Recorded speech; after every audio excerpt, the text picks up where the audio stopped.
سمجھتے ہو کہ زندگی صرف جسم کے اعضاء کے مجموعے کا نام ہے، اللہ کے ہاں یہ بات نہیں ہے۔ ایک ظاہری طور پر جسم کے بکھرے ہوئے حصے ہیں لیکن پھر بھی زندہ ہے۔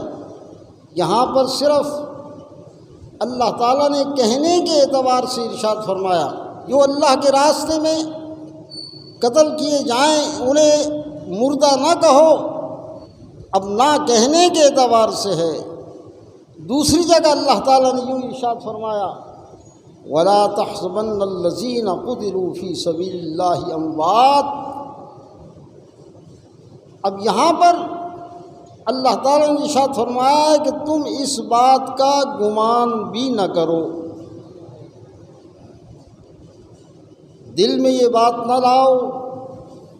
وہاں پر نہ کہنے کی بات ہے کہ وہاں یہ الفاظ نہ کہو کہ وہ مردہ ہیں، اور یہاں کہا جا رہا ہے وَلَا تَحْسَبَنَّ الَّذِينَ قُتِلُوا، اس بات کا گمان بھی نہ کرو کہ جو اللہ کے راستے کے اندر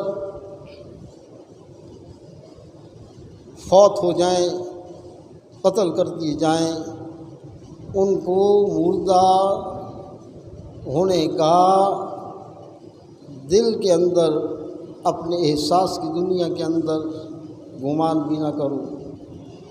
معلوم ہوا نہ کہو نہ سوچو، سوچنے سے بھی ممانعت ہے اور کہنے سے بھی ممانعت ہے کہ ان کی زندگی جو ہے، فرمایا کہ ان کی زندگی کا یہ ہے کہ وہ زندہ ہیں، بلکہ یہ ہے کہ یرزقون، انہیں رزق دیا جاتا ہے۔